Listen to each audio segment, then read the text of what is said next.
Buenas tardes y bienvenidos un día más a la columna. Comenzamos la semana y vamos a ello como sabemos hacerlo en este programa. En este magazine nos gusta reconocer la labor de los melillenses, sus trabajos y proyectos. Es por ello por lo que para el programa de hoy tenemos como invitado al conocido melillense Carlos Rubiales. Poca presentación merece porque es más que reconocido en la ciudad, pero hoy lo tenemos aquí por el cierre de una de las etapas de su vida más importante, la de docente. Vamos a darle la bienvenida y vamos a conocerle un poco más en este programa. Bienvenido, Carlos. Gracias por haber aceptado nuestra invitación. Bien hallada, faltaría más, siempre con Popular. Como he dicho al principio y como se puede leer en esa dedicatoria que se ha hecho tan popular en los medios locales de comunicación, escrita por tu hijo, Año Nuevo, Vida Nueva. Ha comenzado la etapa de jubilado como docente, más de 40 años al frente de esta labor. Cuéntame, ¿qué es lo que se siente al cerrar una etapa tan importante? Bien, cerrar esta etapa es una situación totalmente novedosa, como es lógico. Después de 43 años entrando en el aula, manchándote las manos de tiza, corrigiendo miles de láminas, de exámenes, conociendo a muchísima gente, a magníficos chavales que hoy día son pues personas de bien, que tienen sus carreras, que te ven por la calle y te agradecen la labor que has hecho, pues es una situación, como digo, novedosa. Y puedo decir que me siento un poco raro en el sentido de que no estoy a expensas de un despertador, me despierto yo solo, y luego, por otra parte, el saber que todos mis compañeros están batallando con los chavales en clase y que yo ya he dejado esa misión. Y por otra parte, echando la vista hacia atrás, pues como dije yo en el último claustro que tuvimos y me despedí de mis compañeros, yo en el Leopoldo Queipo he sido una persona muy feliz porque he hecho lo que he querido hacer, que es transmitir un conocimiento, formar a un montón de generaciones, poner esa piedra angular para que mucha gente haya elegido pues carreras técnicas como puede ser arquitectura, ingeniería y sobre todo el haber hecho lo que me ha gustado. Es decir, a mí siempre me ha gustado la docencia, yo lo decía medio en broma, medio en serio, si el ministerio supiera lo bien que me lo paso en clase no me pagaba. Ahora lo puedo decir, ya sí. Porque ya pasó a otro régimen. Pero la verdad ha sido una etapa preciosa. Yo creo que el docente sigue siendo docente porque siempre habrá a alguien que aclararle alguna cosa, decirle algo o que vengan a preguntar. De hecho, yo me he puesto a disposición de mis compañeras del departamento y de la profesora que me viene a sustituir para todo lo que necesite. Aquí estoy yo, porque el hecho de que me haya jubilado de la parte activa no significa que no pueda facilitarles todo aquello que ellos puedan necesitar. Por eso digo que es una sensación, por una parte, extraña, por otra parte, de alegría, porque afronto esta nueva etapa pues con mucha ilusión. Es nueva, vamos a ver qué nos depara la vida y esperemos disfrutar de ella. Es como me decía fuera de cámara, ¿no?, que era una jubilación muy sonada aquí en la ciudad. Y es como te decía, ¿no?, es que no solo se te conoce como docente, sino que también eres una cara reconocida en muchos ámbitos de aquí de la localidad. Me quedo con una frase de esa dedicatoria que se podía leer entre las páginas del periódico, escrita por tu hijo, y que acabas también de mencionar, y es que has plantado la semilla de grandes profesionales y de cientos de profesionales que hoy en día están en carreras y al frente de trabajos importantes. ¿Qué se siente saber que gracias a tu labor has podido convertir a grandes profesionales que marcan un antes y un después o que lo pueden marcar? Bien, yo creo que todos los docentes tenemos esa misión y que en mayor o menor medida se va llevando a cabo y formando precisamente a esas personas, porque no solamente es el dibujo técnico es una especialidad muy concreta y sobre todo es dirigida a una parte técnica de la vida, que es tan importante como pueda ser la parte sanitaria.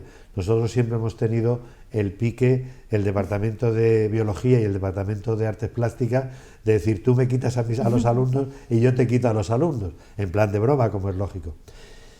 Pues mira, es una gran satisfacción porque dar clase no solamente es explicar una materia, dar clase es meterte en el corazón de cada uno de tus alumnos.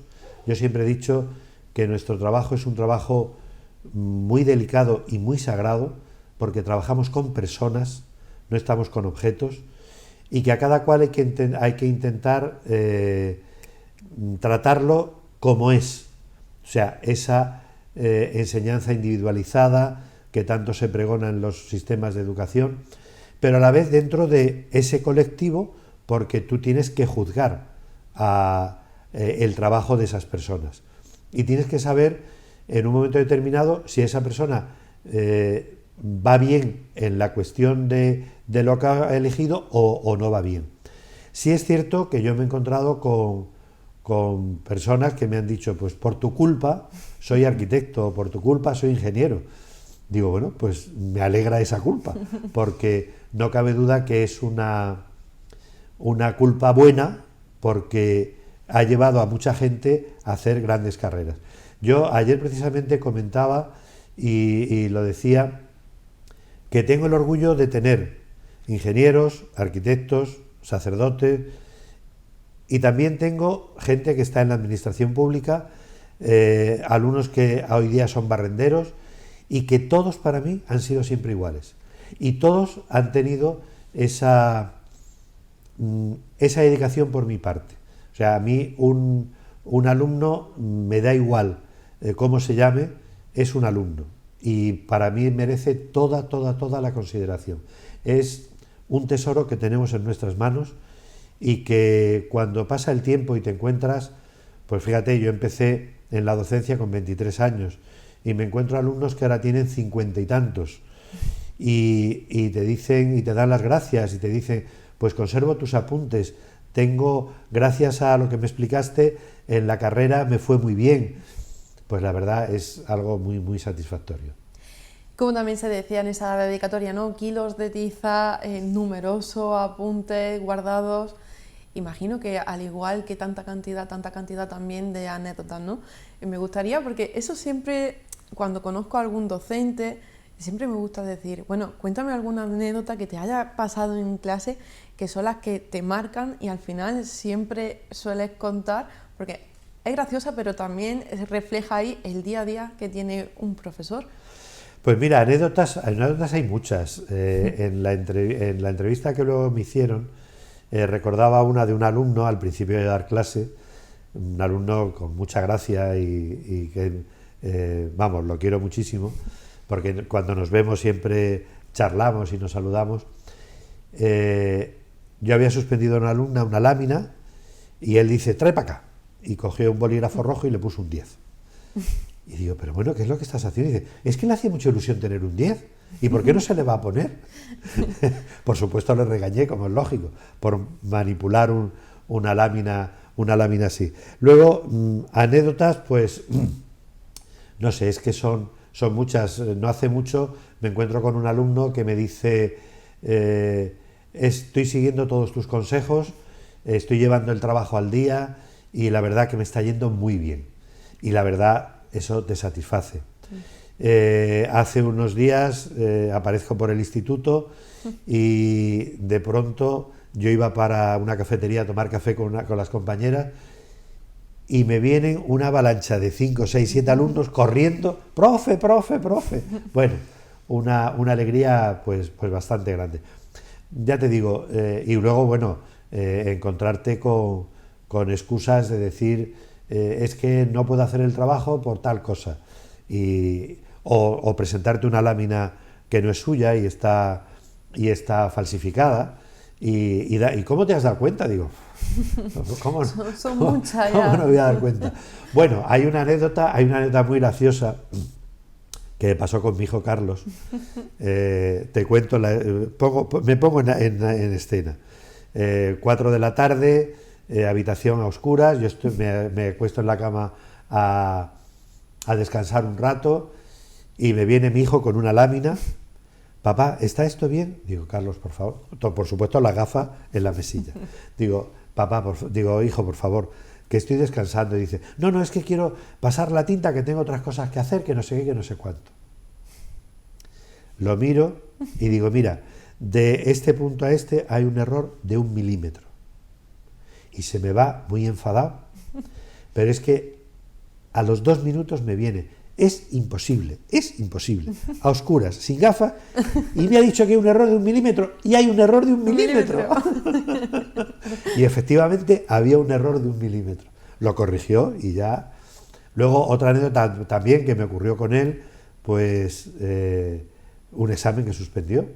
Es que cabe recordar y cabe recalcar que además de profesor, eres padre, pero es que has sido profesor de tu propio hijo, sí. De tu propio hijo que hoy en día es arquitecto, para que se refleje ahí también pues esa labor y esa semilla que decíamos que plantaba entre tus alumnos. Y hay que separar también el papel de padre y el papel de profesor, pero imagino que tiene que ser difícil también en esa situación. Pues mira, para mí ha sido gratificante, fíjate, el tener a mis hijos en clase.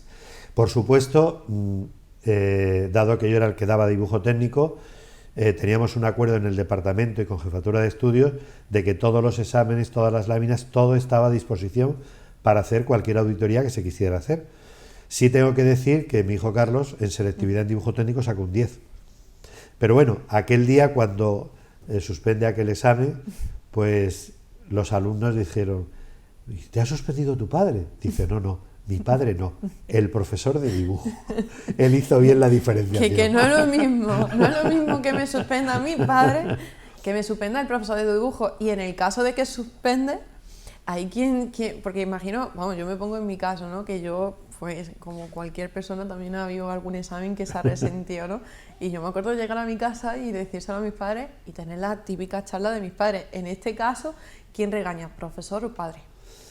Bueno, en este caso resulta que yo bajaba del estudio y fue la víspera de entregar el examen y me viene muy contento, papá, ¿qué has corregido? Digo, que sí he corregido, digo, siéntate ahí. Y le eché la bronca del siglo. No debería haber preguntado. Ahí le eché la bronca del siglo. Y bueno, ahí acabó la anécdota, luego sacó una notaza en recuperación. Y ya te digo, terminó el curso con un 10 y en selectividad sacó un 10, junto con otros compañeros suyos, que además fue un curso muy bueno en ese sentido, porque tuve, como yo suelo decir, fue una cosecha, una añada buenísima. Venían muchos alumnos, compañeros de él, otros alumnos que había dado yo clase en tercero de eso, y la verdad que fue una añada buena, como se suele decir en los términos vinícolas. Tanto tiempo al frente de la educación, ahora que estás, por así decirlo, en el otro lado, viéndola desde fuera, aunque hayas vivido tanto tiempo dentro, ¿qué es lo que hay que mejorar en la educación actual? Todo. La educación actual hay que hacer borrón y cuenta nueva. No paramos de tener nuevas leyes para evolucionar, y las leyes lo que están haciendo es una gran involución. Empezando porque en los centros nos encontramos con el reflejo de la sociedad, que es el todo da igual y la mala educación imperante. Es decir, es tremendo la mala educación que hay. Por una parte. Por otra parte, se ha perdido el sentido del sacrificio, el sentido del esfuerzo, del trabajo, de conseguir las cosas porque tienes que hacerlas. El saber que tu trabajo es estudiar. Y entonces llega un momento en que nos encontramos en las aulas con una batalla campal entre parte de alumnos que quieren trabajar y parte de alumnos que no dejan trabajar. Hay un gran problema de disciplina, pero un problema de disciplina debido a la mala educación. Ese es el gran problema que estamos sufriendo. Y los centros es el reflejo de la sociedad que estamos viviendo ahora, de la sociedad que estamos creando. Y claro, cuando a un alumno con un 2, con un 3, se dice que se va a traumatizar, señor mío, vamos a ver, que todos hemos suspendido alguna vez, y yo no conozco a nadie de mi generación que esté traumatizada porque le hayan puesto un 0. Esa es la realidad. Entonces, ¿qué pasa? Que queremos tener a los niños entre algodones, y entre algodones no salen las cosas bien. Lo que se suele decir, ¿no? Esta sociedad, por lo visto, como se dice, se está creando niños de cristal, como refieren. Sí. Entonces, hombre, yo no digo que el alumno tenga que sufrir, ojo, porque yo he sido el primero donde he intentado que mis clases sean amenas, donde he contado chistes, donde nos hemos reído si teníamos que reír. Bueno, hablando de anécdotas, una de las veces que fue, pero vamos, reírnos de verdad, fue en un cuarto de eso, donde ellos tenían que elegir el nombre de una empresa para hacer un logotipo y eligieron el nombre de Choco Choco para una empresa de chocolate. Y voy yo y escribo en la pizarra Choco Chocho. Y me dicen los alumnos, profe, ¿qué has puesto ahí? Digo, Choco Chocho. Mira, cuando yo lo vi, me inflé de reír, lo borré y puse Choco Choco. Pero fue de esas cosas que son graciosas, que te pasan, y bueno, pues no tiene mayor importancia. Ya te digo que el alumno tiene que saber que tiene que aprobar con su esfuerzo, que no se le tiene que regalar nada. Ahora bien, al final de curso, tú has llevado una buena actitud, has tenido tus trabajos en condiciones, has hecho un esfuerzo. Yo, en mi programación, al alumno que me ha aprobado por curso le he subido un punto, pero ya así. Si me ha sacado exámenes de 10, le he subido 0,20 por cada examen de 10. Y así me puedo encontrar que ha habido alumnos brillantes que me han sacado un 12, un 14. ¿Por qué? Pues porque he premiado el esfuerzo. Pero también he premiado a ese que ha sacado un 6 y que ha acabado con un 7 o con un 8. ¿Por qué? Porque le han dedicado horas a la asignatura. Pero eso no quita que yo no haya sido muy exigente.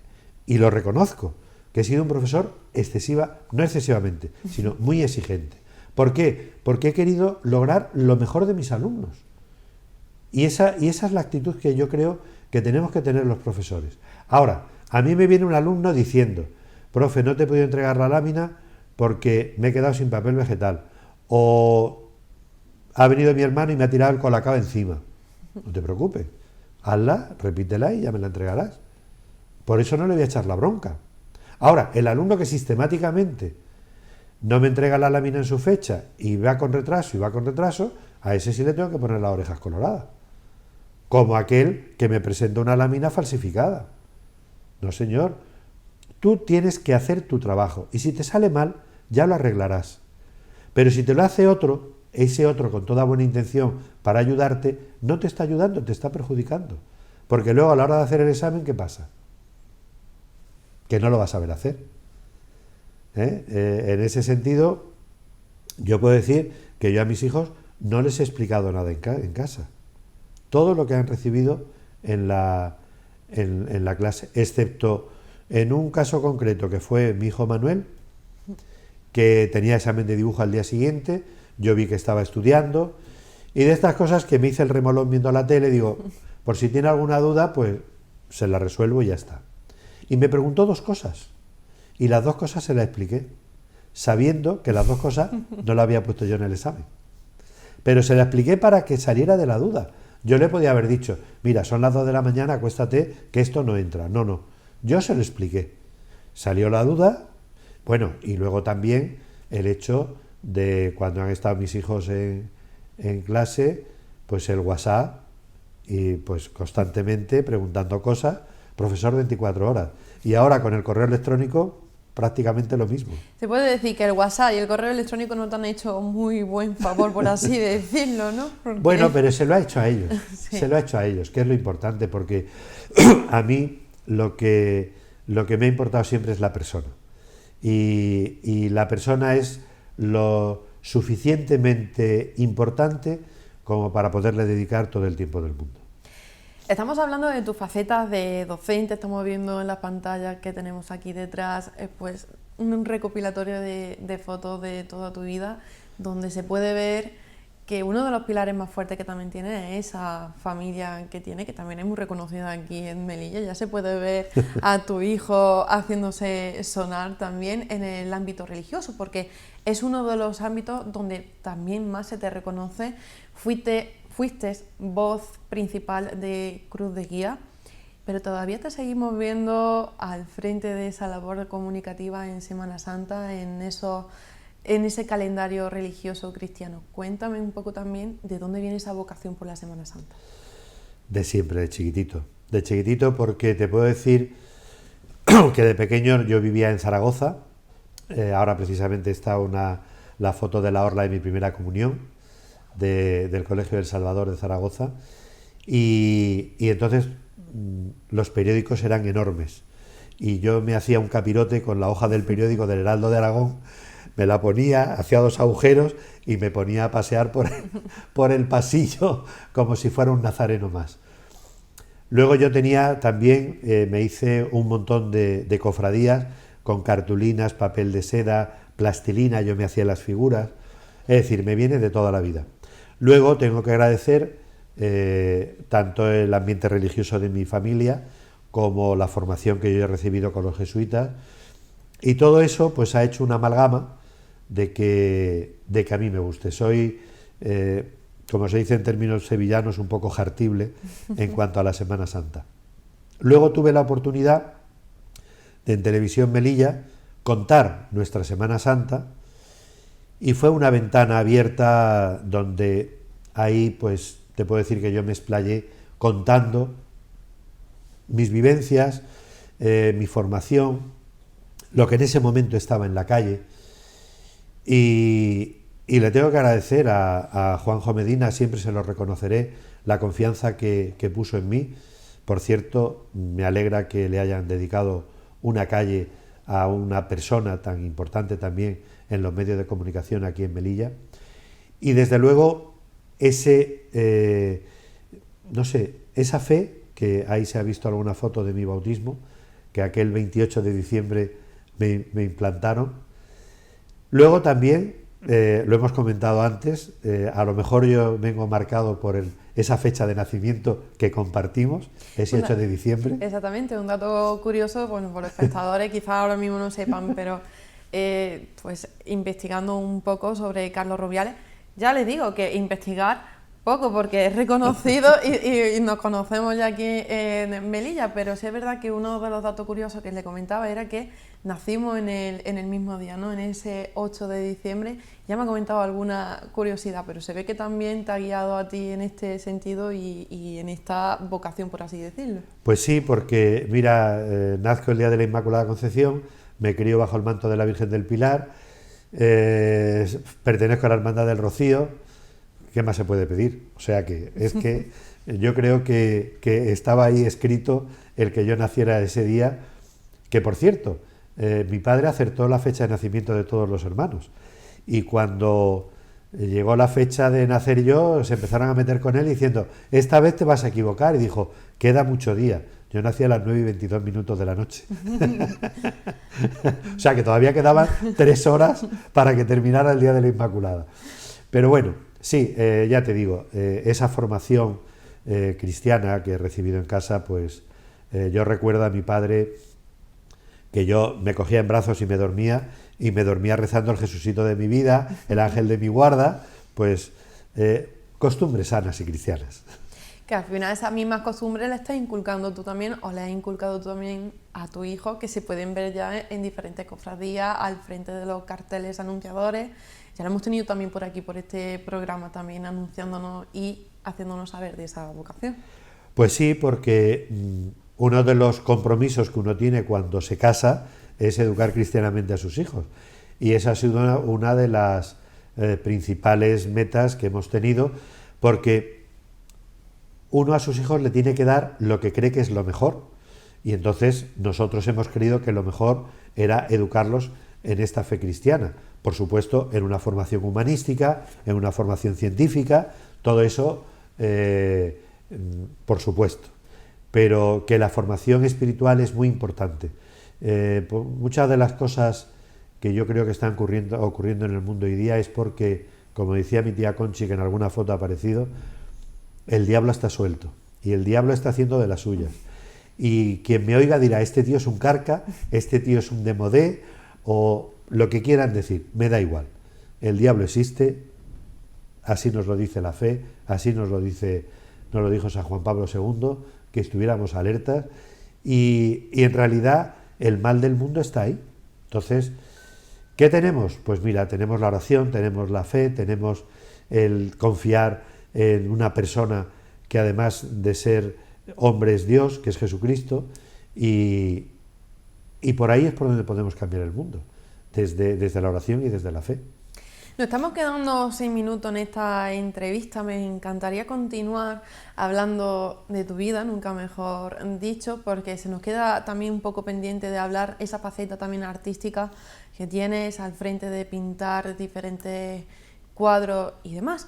Pero bueno, aún uniendo un poco esa faceta artística y lo que venimos hablando de esa faceta también en el ámbito religioso, me gustaría también hablar ahora de ese certamen del cartel anunciador de la Cofradía Castrense de nuestro Padre Jesús Humillado y María Santísima de la Piedad. Cuéntame un poco, porque se acaba de abrir el plazo, un poco brevemente qué es los requisitos principales para presentarse y cómo va a ser. Bien, nos planteamos en la Junta de Gobierno el hacer un concurso de carteles, puesto que la única cofradía hasta la fecha que no tenía cartel propio era la nuestra, y también es un motivo, una excusa, pues para poder hacer una presentación, para tener un acto más dentro de los actos que tiene la cofradía, y pensamos que era algo bueno y positivo. Entonces se ha convocado ese concurso, creo que termina el día 27 de este mes, el viernes 27, y la idea es eso, resaltar los valores de la cofradía y también dar esa oportunidad a tantos artistas que hay en Melilla, no solamente del pincel, sino de la cámara fotográfica, para poder también expresarse y tener un estímulo más, porque es necesario en esta ciudad tener esas puertas abiertas. Y en ese sentido yo creo que, por lo que nos han comentado, que ha tenido muy buena acogida, y claro, tenemos que esperar hasta el cierre de la campaña para que se presenten los carteles, porque claro, normalmente uno no presenta el cartel inmediatamente, sino que espera los últimos días, lo digo por experiencia propia. De hecho, ha habido veces que he presentado algún cartel faltando 5 minutos para cerrar el plazo, que luego ha sido ganador, eso ha sido también una suerte.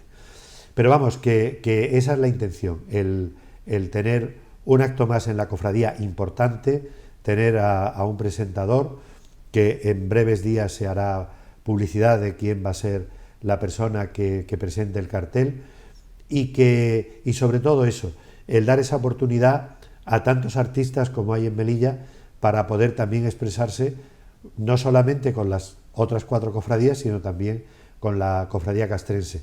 Tenemos el Humillado recién restaurado, la Piedad recién restaurada, imágenes que han impactado muchísimo después de la restauración, gracias a que Bárbara Botello ha hecho una magnífica labor, lo mismo que Javier Atencia, y la verdad que yo creo que merece la pena de que, además del cartel oficial de la Semana Santa de la agrupación, pues que salga el cartel también de nuestra cofradía junto con las otras 4 cofradías. Pues nos quedamos con ese detalle, lo vamos a recordar por si pasa desapercibido. Hasta el próximo 27 de enero está abierto el plazo para presentar las distintas propuestas para ese cartel anunciador de la Semana Santa de la Cofradía Castrense. Hasta aquí la entrevista, muchísimas gracias por haber venido, por haber pasado estos minutos contándome bastante interesantes sobre tu vida, que quizá algunos detalles pues hayan pasado desapercibidos para aquellos espectadores que te conozcan de verte por aquí, por la ciudad de Melilla. Pues muchas gracias a vosotros y bueno, que creo que gracias al artículo de mi hijo ha tenido toda esta trascendencia, pero vamos, que creo que soy un jubilado más, no tiene mayor importancia. Bueno, pues aunque sea un jubilado más, pero bueno, en representación de todos esos jubilados que este año pues disfrutan de esta nueva etapa, pues te hemos traído aquí en el programa para hacerle también a ti y a todos ellos un homenaje. Gracias. Pues hasta aquí la primera parte del programa. No se marchen porque ahora vamos a dar paso a unos minutos de publicidad, pero después continuamos con más contenido social y cultural.